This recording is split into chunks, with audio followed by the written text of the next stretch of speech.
Hello friends. Today I wanted to do a video aimed primarily at those who are either caring for or supporting somebody in their recovery journey. And I wanted to share the key things that I found most helpful in my journey from those who were supporting me. Now, obviously, recovery is a personal process. What you find helpful may differ from what I found helpful.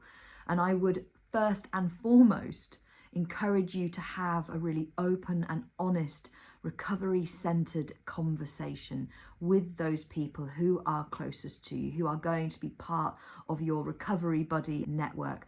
Speak to them.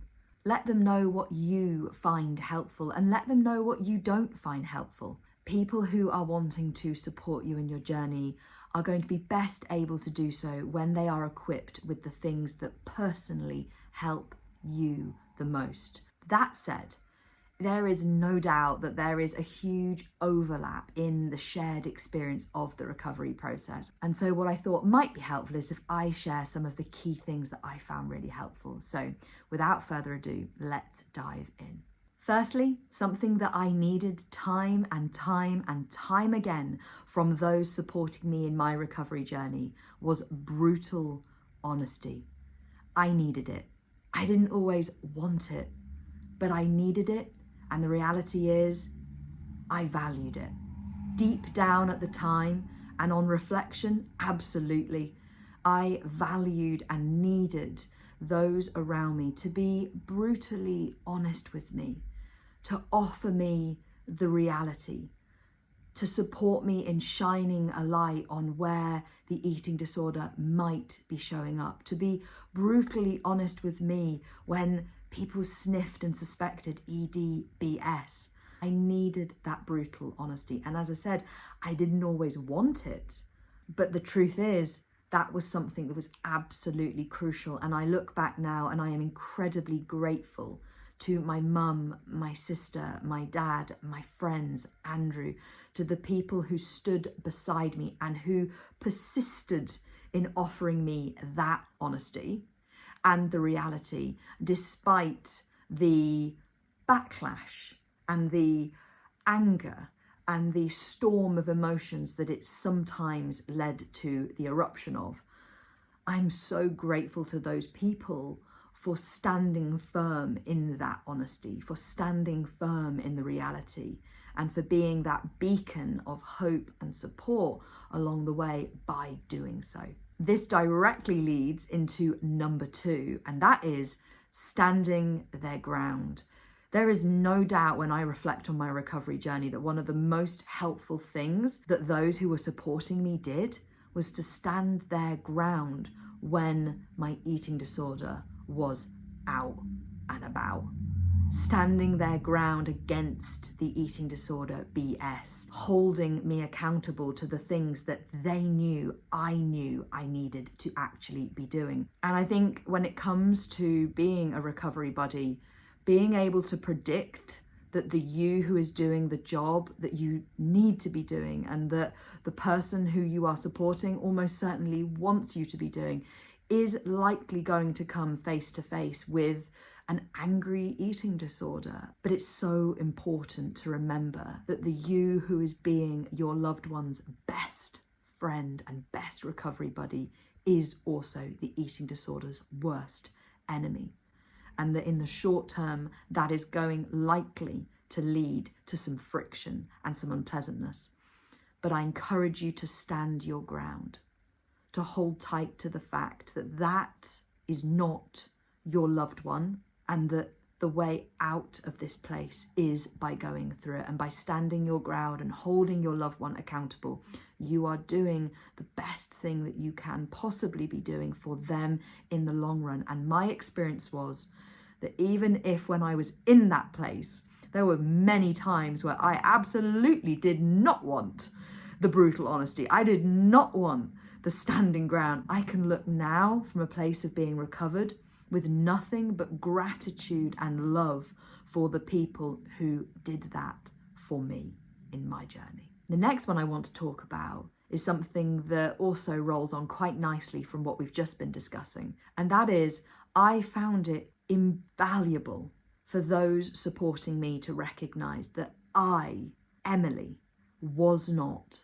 my eating disorder, that who I was, the life I wanted to live, my values, they were distinctly separate to that of my eating disorder, and that in the various different stages of my journey, there was a spectrum of my awareness and connection with this truth. Initially, I felt like me and my eating disorder were one and the same. I remember saying to my mum, "This is just who I am." And I feel sad for that me now. But the reality is at that time, in that place, that's how it felt. In my brain, the eating disorder and my core self was so snared up that they felt like one and the same. But something that I found so deeply helpful in my journey was that those around me supporting me held onto the fact and held onto this belief that I wasn't my eating disorder, that I had an eating disorder at this time, but that wasn't me, that I was still there, that I was alive and kicking, the core Emily with all of her loves and wants and interests and passions and dreams and values, that I was still there. And I found it incredibly helpful, both at that stage where I struggled to separate those two things, but also at every other step of my recovery journey. I found it really helpful when those supporting me were able to ask, who's talking there? Where's your eating disorder in this? Could this be eating disorder? And similarly, when they were able to say, what does your core self know? What does Emily say about this? What does Emily want?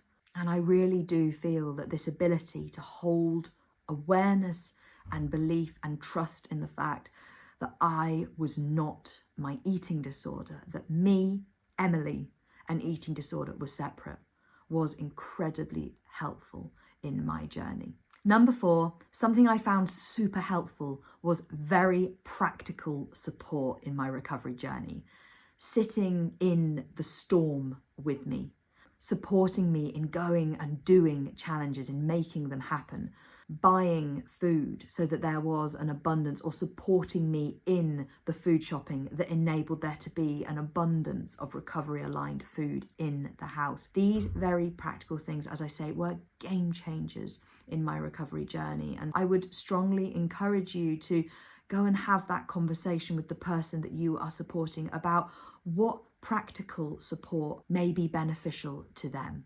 And the final point that I want to share in this video today is how valuable and helpful it was for me that those who supported me in my journey held onto the fact and truth that it was possible for me to be fully recovered, that it was possible for people with restrictive eating disorders to make a full and complete recovery. That was invaluable.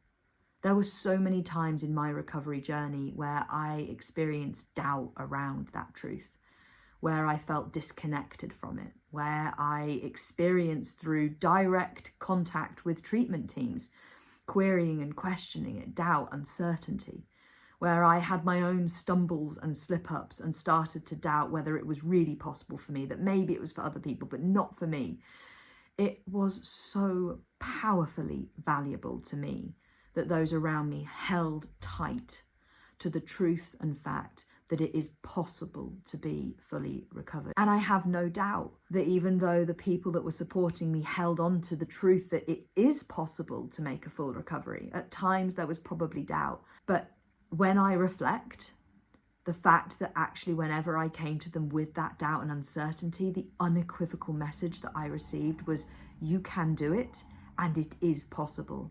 That was something that was so important. And often it came with a spicy reminder that actually I am responsible and that it's not going to happen if I keep doing XYZ disordered behavior.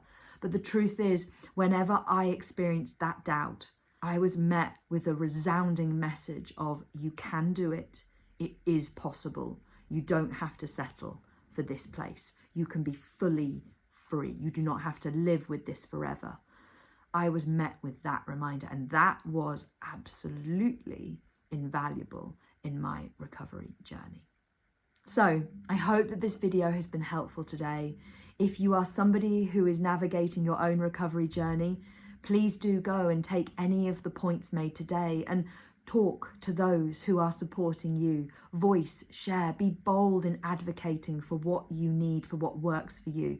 And if you're listening to this as a supporter or a recovery buddy, I encourage you to go and have the conversations. Go and ask, get curious, open that space to discuss what that person needs and wants to help and support them in their journey. Please remember to show yourself compassion. You are human. We are all human. We make mistakes. Being a recovery buddy does not mean getting it right all the time. Just in the same way that doing recovery does not look like getting it absolutely perfect all the time. Far from it. Recovery from all angles is a messy and chaotic and challenging journey. It is okay if you make mistakes.